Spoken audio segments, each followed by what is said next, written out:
Salut à tous, j'espère que vous allez bien, c'est Romain et on se retrouve aujourd'hui pour une sorte de vidéo preview du tirage au sort des huitièmes de finale de Ligue des Champions qui va se dérouler lundi aux alentours de midi. On va donc connaître notre adversaire pour la fameuse double confrontation qui va entamer ces phases à élimination directe qui vont être passionnante. Le PSG qui a terminé deuxième de sa phase de poule, on va commencer par là, ensuite on reviendra un petit peu sur les différentes probabilités parce qu'elles sont différentes en fonction de nos potentiels adversaires. Et bien sûr, ces potentiels adversaires, on terminera par les classifier en fonction de leur niveau, leur philosophie de jeu, le football qu'ils pratiquent, leurs forces, surtout lorsqu'on les compare à nos faiblesses. Et vice-versa, bien sûr, avec un petit côté historique, un petit piment qu'on va rajouter parce qu'il y a des équipes avec qui on a des comptes à rendre, bien évidemment. Allez, commençons par la phase de poule du PSG, ce fameux match nul contre Bruges en tout début de saison, au mois de septembre. Je crois que c'était même la première titularisation de la MNM. C'était pas folichon, hein, ça n'a pas été grandiose et je crois que c'est le match qu'on peut le plus regretter sur ces phases de poule. S'en est suivi le plus beau match des 6, le 2-0 au Parc des Princes contre Manchester City avec le facteur X, Verratti en sentinelle qui te permet de sortir durablement du pressing très intense, quasi asphyxiant évidemment, de Manchester City. Parce que c'est là toute la différence avec le match retour. On se souvient, en novembre, quand on se fait péter 2-1, mais surtout quand on se fait torcher pendant tout le match à l'Etihad Stadium, on fait 15 bonnes premières minutes dans lesquelles nos circuits de relance sont plutôt pas mal, mais c'est pas durable. Et c'est ici, pour moi, en fait, que se situe l'énorme différence entre le PSG de Verratti et le PSG sans Verratti. Sans Verratti, oui, les joueurs sont capables de se sublimer. Les Gay, les Paredes, les Herrera, même si bon, voilà, Herrera un petit peu moins, mais ils sont capables de se sublimer et de prendre le relais, mais pas de manière durable. Alors qu'avec Marco Verratti, tu te sors du pressing sur toute la totalité du match. Évidemment, ça facilite la tâche.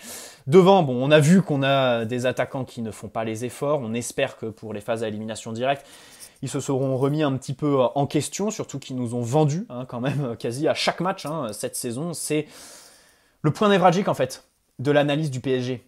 Je le dis très souvent, on tombe sur Mauricio Pochettino, on critique le manque d'idées, le manque de plan de jeu, le manque d'intensité, pas de problème, c'est à juste titre.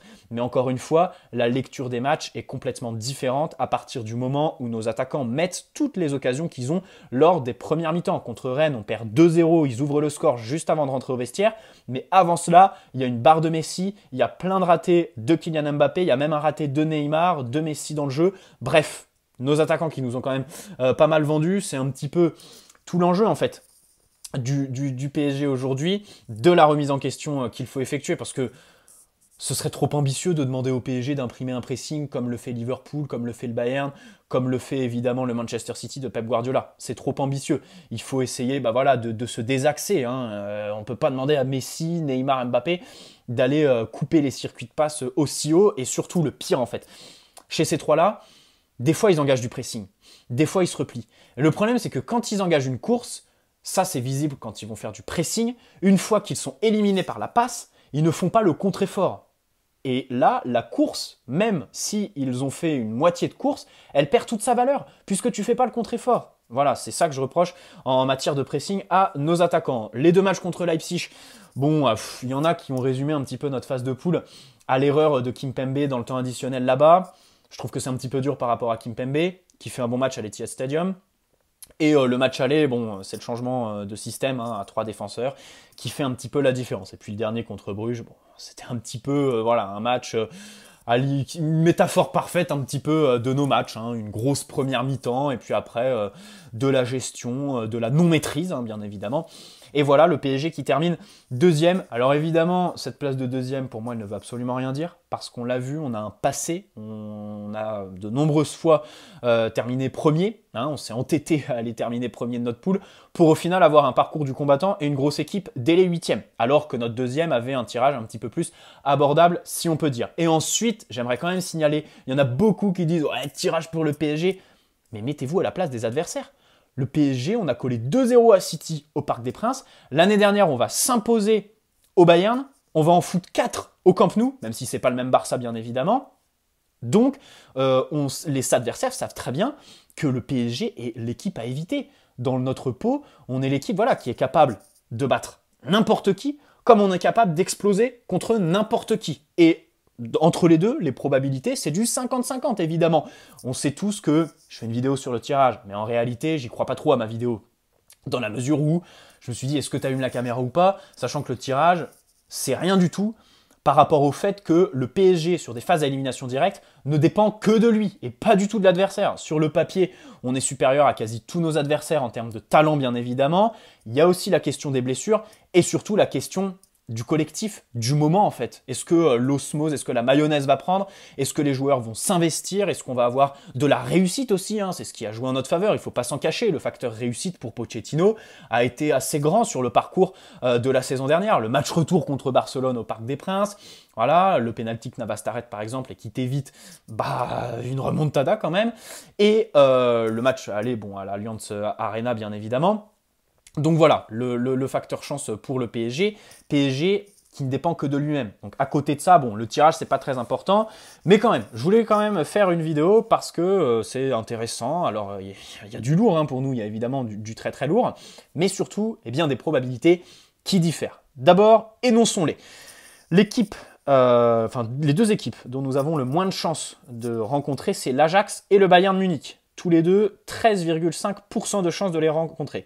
Après, il y a 3 équipes, Liverpool, Manchester United et la Juventus Turin, 17,8% de les rencontrer. Et enfin, l'équipe dont on a le plus de chances de rencontrer le chemin, c'est le Real Madrid, de Carlo Ancelotti, de Vinicius, de Karim Benzema bien évidemment, d'une charnière centrale qui tourne très très bien, avec 19,3%. Pourquoi, en fonction des pots, on a différentes chances, différents pourcentages. Pourquoi les chances ne sont pas égales?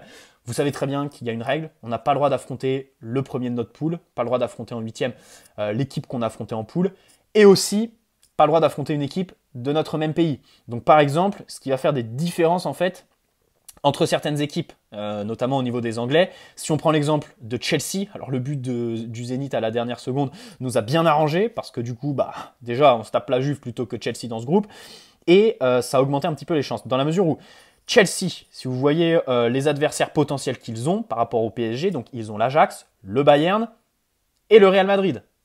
En plus du PSG, ça fait 4 adversaires potentiels pour Chelsea, puisque Liverpool, United, on élimine, ils sont anglais, et la Juventus aussi, puisqu'ils les ont affrontés en phase de poule. Ça fait 4 adversaires potentiels. Alors que le PSG, vous l'avez vu, on a 6 adversaires potentiels. Il y a quand même une différence de 2, et c'est ici que les pourcentages sont calculés. Voilà pour la petite explication. Maintenant, ah oui, avant de passer aux adversaires, la règle du but à l'extérieur, peu de monde en parle.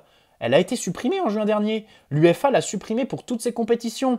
La Conference League, l'Europa et la Ligue des Champions. Donc là, terminé pour la règle du but à l'extérieur. On le rappelle, un but marqué à l'extérieur, compté pour 2 en cas d'égalité à la fin de la double confrontation. Là non, on passera sur des prolongations et des tirs au but directement. Vous l'avez compris, jouer le match retour à domicile, c'est toujours aussi avantageux dans la mesure où si tu te retrouves à partir en prolongation ou en tir au but, c'est vrai qu'avec le Covid, on l'a un petit peu perdu parce que c'était des huis clos jusque-là, mais rappelons quand même que voilà, tu as le public, tu es chez toi à la maison. Pour le supplément d'âme que te demandent les prolongations, c'est évidemment un petit plus.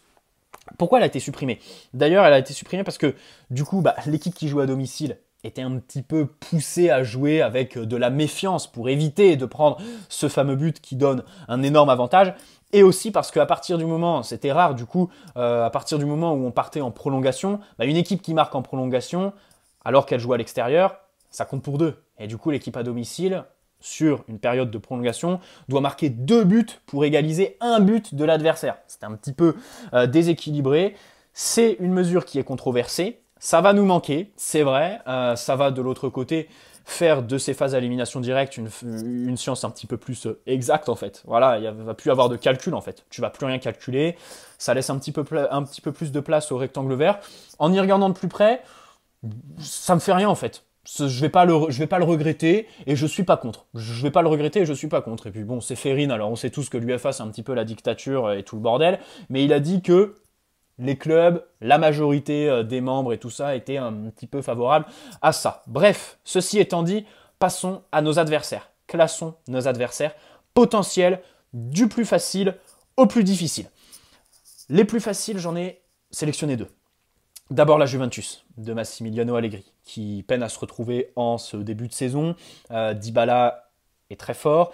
Il y a une rigueur défensive qui essayait d'être travaillée. On connaît tous la philosophie d'Allegri qui est un petit peu bizarre, qui vise à vraiment axer le travail tactique sur la solidité défensive pour ensuite donner beaucoup de liberté, quasi aucune consigne, c'est vraiment poussé à l'extrême pour ceux qui ont lu son livre, au niveau des attaquants et des joueurs de talent bien évidemment. Lui, il considère qu'en fait un joueur professionnel qui joue à la Juventus, si il en est arrivé là, c'est parce qu'il comprend le foot et qu'il n'a pas besoin de consignes tactiques. Donc c'est l'équipe des libertés. Le problème c'est que en ce début de saison, en Serie A, elle peine à s'y retrouver. En Ligue des Champions, la réalité, c'est qu'elle termine première devant Chelsea, même si je crois que Chelsea leur en ont collé 4 au match retour. Je suis pas sûr, mais je crois que c'était bien un 4-0 qu'ils ont pris.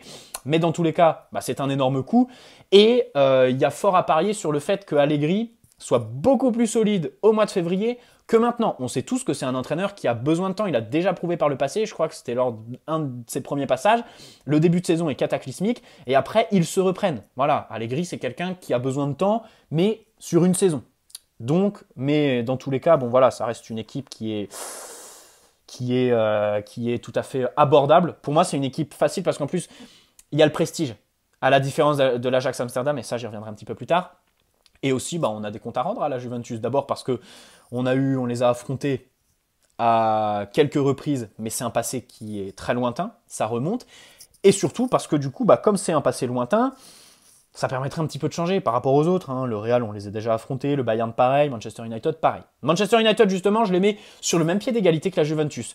Peut-être que c'est prétentieux vis-à-vis du United, mais honnêtement, l'équipe de Ronaldo, l'équipe de Pogba, une équipe qui évidemment a une renommée mondiale. Pour des joueurs comme le PSG, je suis persuadé que les mecs prendront United comme ils prendraient le Bayern, comme ils prendraient Liverpool, comme ils prendraient le Real Madrid. Je ne sais pas si vous voyez ce que je veux dire. Les joueurs du PSG se sublimeraient, se concentreraient sur United comme ils le feraient pour un top cadre européen. Contre Ronaldo par exemple. Voilà, on peut penser à Lionel Messi, à Kylian Mbappé. Le problème, c'est que United, je vois 2 défauts à cette équipe. Bon, d'abord défensivement, c'est une passoire. Donc ça, c'est super pour nous, évidemment, surtout sur les phases de transition. Et surtout, offensivement, sur les ailes, ça fait pas trop de... Ce que je veux dire, c'est que ça axe pas trop par rapport aux autres adversaires sur les différences en 1 contre 1. La supériorité numérique. Attention, ils ont changé d'entraîneur, donc aujourd'hui, c'est très difficile de parler de philosophie de jeu pour eux. Solskjaer n'en avait pas beaucoup, c'était un petit peu à la Walligan, c'est pour ça qu'il a été viré d'ailleurs, et aussi parce qu'il y avait des résultats catastrophiques. Mais Rangnick, je pense que il va axer sur, avec ballon, essayer de se retrouver dans des situations de 2 contre 1. S'il réussit à imprégner ça à son équipe, là ouais, ça deviendra un adversaire un petit peu compliqué. Mais aujourd'hui, c'est pas vraiment le cas. Avec ballon, ils viennent pas te foudroyer, et puis le pressing n'est pas non plus très très intense. Donc pour moi, les adversaires est plus facile. Plus facile. Entre guillemets, encore une fois, tous les adversaires, c'est pas manquer de respect que de mettre la Juventus en adversaire que je souhaite le plus en fait. D'abord parce que c'est subjectif, et ensuite parce que évidemment, il y a plein de critères qui entrent en compte. Un petit peu plus difficile, et ici c'est très subtil, je mets l'Ajax Amsterdam. D'abord parce qu'il pratique un football total, le pressing. Ten Hag a montré que la réussite de la dernière épopée, c'était pas que grâce aux individualités. Il a réussi à reconstruire quelque chose avec une autre génération. Ça, c'est très important. En fait, l'Ajax, vraiment, la première des choses dans le projet, c'est l'équilibre entre les joueurs un petit peu plus anciens qui vont être les guides, les patrons du vestiaire, et les joueurs jeunes qui vont être ceux qui sont mis en lumière par leur insouciance, évidemment, aussi par les statistiques, bien sûr, et parce qu'après, ils vont franchir le pas en rejoignant un grand club, mais cet équilibre est très très bien géré. Ensuite, tu as le pressing, le fait qu'il se crée beaucoup d'occasions. Ça, contre le PSG, ça me fait assez peur, sachant qu'on est l'équipe qui concède le plus, contre l'équipe qui se crée le plus, ça risque d'être compliqué. Sur les ailes, je pense à Anthony, ça fait très mal. Pareil, le PSG, on a identifié qu'on peine beaucoup sur des équipes qui ont un gros pressing. L'Ajax en a un, il y a aussi un beau football qui est pratiqué avec ballon. Mais pour moi, le deuxième défaut du PSG, c'est sur les ailes. Il ne faut absolument pas jouer des équipes qui visent la supériorité numérique sur les ailes ou qui, au moins, ont de grosses individualités dans ces secteurs de jeu. Je pense évidemment au Bayern avec Kingsley Coman ou au Real Madrid avec Vinicius. C'est pour ça qu'ils sont un petit peu plus hauts. Et c'est pour ça que l'Ajax Amsterdam, je la différencie de Manchester United et la Juventus parce que les ailiers sont plus virevoltants et aussi parce qu'avec l'Ajax Amsterdam, on va pas se mentir, on va pas se mentir. Comme je disais tout à l'heure, United, les joueurs du PSG se sublimeraient. L'Ajax Amsterdam, les chances que le PSG se dise allez, c'est un match facile et tombe donc dans le piège, sont un petit peu plus grandes. Voilà. Ensuite, étape supérieure, je mets le Real Madrid de Carlo Ancelotti, qui connaît parfaitement la Ligue des Champions. Voilà, ça c'est évidemment le facteur X. Un grand gardien, Thibaut Courtois, exceptionnel. Ça aussi, ça joue en la faveur du Real Madrid.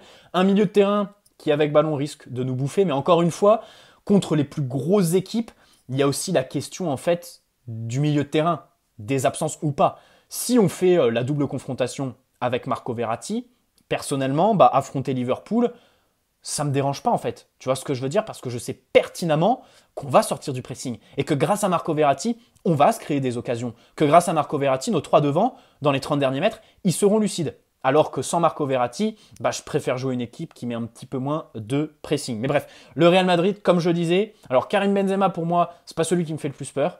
Encore une fois, notre charnière centrale est réputée pour se sublimer, pour faire des masterclass en Ligue des Champions. Mais pour les ailiers, Vinicius, le premier, bien évidemment, il est sur un nuage, il est exceptionnel, il est extraordinaire, et j'ai très très peur. Enfin, ça me fait peur, les ailiers, vraiment, pour moi, c'est ce qui peut faire le plus mal au PSG. Surtout que souvent, ils vont chercher la supériorité numérique avec, pourquoi pas, le latéral, mais aussi le milieu de terrain qui va attaquer le demi-espace, qui se projette, bien évidemment. Donc, le Real Madrid, et ensuite, celle qui pratique sûrement dans le pot les plus beaux footballs et sur la planète football avec Manchester City. Je pense que ce sont les trois équipes qui ont le football le plus productif, le plus efficace. Le Bayern qui fait très peur. On sait tous qu'avec un Lewandowski, ce sera une autre paire de manches que l'année dernière. Et puis de l'autre côté, j'ai pas très envie de les affronter. La finale, l'année dernière, flemme de me les retaper. Je préfère par exemple affronter Liverpool plutôt que le Bayern parce que ça mettra un petit peu d'originalité. Mais dans tous les cas, ces deux équipes pour moi c'est vraiment les deux plus difficiles en fait. Il n'y a pas de tirage, facile, mais il y a des tirages à éviter. Et pour moi, les tirages à éviter absolument, c'est le Bayern et Liverpool. Après, je mets le Real un cran en dessous et ensuite l'Ajax Amsterdam et enfin Manchester United et la Juventus. Voilà pour la petite vidéo preview de ce tirage au sort pour le PSG. J'espère qu'elle vous aura plu. N'hésitez pas à poser un like si c'est le cas, vous abonner si ce n'est pas déjà fait. Bienvenue à ceux qui le feront. Et puis on se dit à demain, on se dit à demain pour le débrief de ce PSG Monaco. Encore une fois, sans Sergio Ramos. Voilà. Allez, très bonne soirée à tous. Ciao les amis.